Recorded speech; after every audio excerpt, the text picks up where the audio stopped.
Bom, eu queria falar alguns aspectos antes de me debruçar sobre a situação estratégica e tática operacional. Só para afirmar o seguinte: há uma confusão entre o que as jurisdições nacionais preveem sobre a criminalização do mercenarismo com o limbo jurídico trazido pelas PMCs, pelas empresas militares privadas. Porque, ao contrário do senso, o direito internacional ele tem uma convenção de 1989 para a erradicação do recrutamento e utilização de mercenários. E tem um protocolo adicional da Convenção de Genebra, não me recordo o ano, peço desculpas, mas que também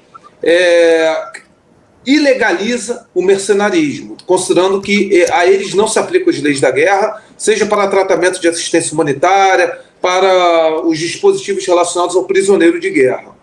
E qualificando que o mercenário ele se adere a qualquer força beligerante sem uma regularidade estatal, sem se submeter a nenhuma jurisdição estatal no aspecto de legalidade formal. Então, só para explicar para a galera que não é bonito ser mercenário.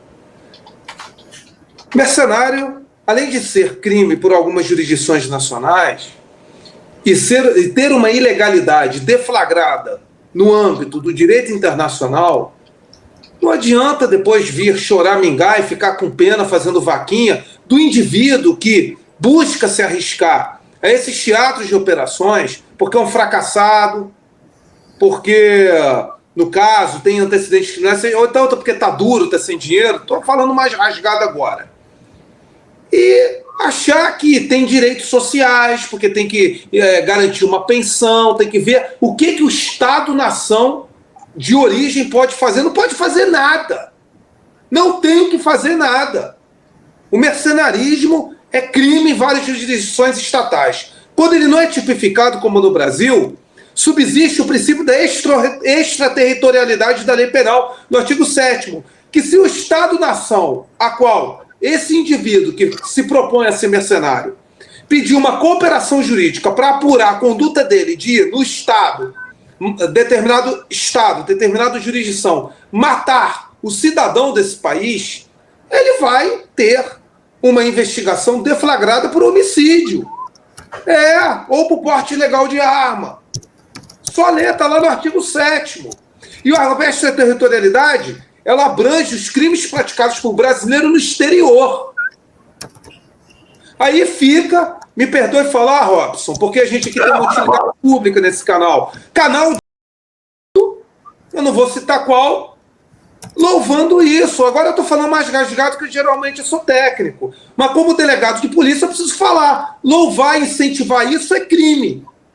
É crime. Essa live tem essa finalidade de interesse público. E estou sendo honesto. Não adianta ficar glorificando esse tipo de indivíduo. Porque está violando legislação estatal, seja do Estado onde vai combater, contra quem vai combater, ou às vezes na própria jurisdição estatal quando criminaliza, ou direito internacional público. Então não adianta invocar, como volta e meia eu vejo aí, que não é nem canal de moleque fazer isso, você me perdoe, solidariedade a indivíduos que se propõem a isso. Não tem condição.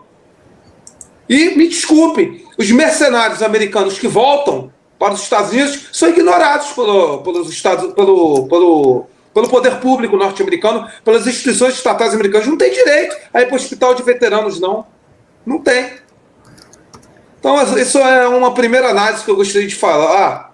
E um clamor, uma advertência, porque isso aqui tem uma utilidade pública, que certos canais aí, que não são de moleques apenas, estão agindo como canais de criminosos, glorificando, glamorizando isso, para seja lá qual for a finalidade. E isso é absolutamente, não é condenável no aspecto ético-moral. Isso é apologia a crime. Quero aqui destacar. Bom, esse é um outro... E sobre a relação ao teatro de operações, o Ricardo tem razão. Nós temos justamente um adensamento da linha de contato, com uma forte ênfase nas ataques preparatórios de artilharia e de ataques à saturação de ar e de aviação por parte da Rússia para nivelar os locais em que ela busca eixo de progressão para promover justamente os ataques pelos grupos de assalto. Teve aí canal de moleque que fez aí uma matéria sobre um assalto a Tonenkoi. Eu e Ricardo denunciamos, pedimos ao espectador não caiam nessa narrativa. Um assalto que houve para avançar a oeste de Tonenkoi, em que os russos, faz 2 semanas atrás, teriam perdido dezenas de blindados e tal.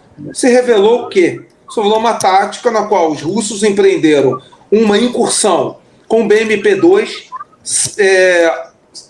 desembarcaram, fizeram uma operação de desembarque, no caso, guarneceram os cinturões florestais para promover uma sondagem de reconhecimento, e esses blindados velhos BMP-2, que foi mesmo para reconhecimento e força, estavam ali para serem destruídos. Para quê? Para verificar a geolocalização dos centros de operação de drones, que depois foram submetidos a ataques de aviação e a ataques de fogo de contrabateria. Então, realmente temos que analisar com muita cautela as fontes, porque caso contrário, nós vamos incorrer em análises erradas, né? Em análises assim preliminarmente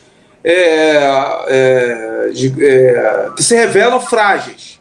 Então, isso é muito importante, como você bem falou, Robson, termos, critério e filtro crítico. E a imprensa ocidental, não sei se por redenção, por autocrítica, para não passar vergonha, começou a mudar. Alguns think tanks que previram, vou falar um muito claro, ISW, previu que jamais Bakhmut iria cair, que era absolutamente improvável. Previu a insustentabilidade da Rússia em tomar Avdiivka. Previu que, eu estou falando que escreveu isso em relatórios, é só lá resgatar. O ISW previu que a Rússia sofreria amplas dificuldades nas operações de desembarques ucranianas à margem esquerda do Dnieper, a qual não teria profundidade tática para construir linhas de defesa adequadas e desalojar as forças ucranianas. Não foi isso que aconteceu. E que, consequentemente, a Rússia teria problemas de disponibilidade operacional, isso em 2022, não vou esquecer, da sua frota de aviação. Não é o que temos acontecido. Um aumento de sortidas aéreas e uma interoperabilidade em armas combinadas com as forças terrestres muito mais evoluída que 2022 e 2023. Então, esses são algumas observações só complementares que o Ricardo já tinha falado. E desculpa ter frisado essa questão da ilegalidade dos mercenários, mas é porque essa glamorização, para quem trabalha, né, com a legalidade, revolta.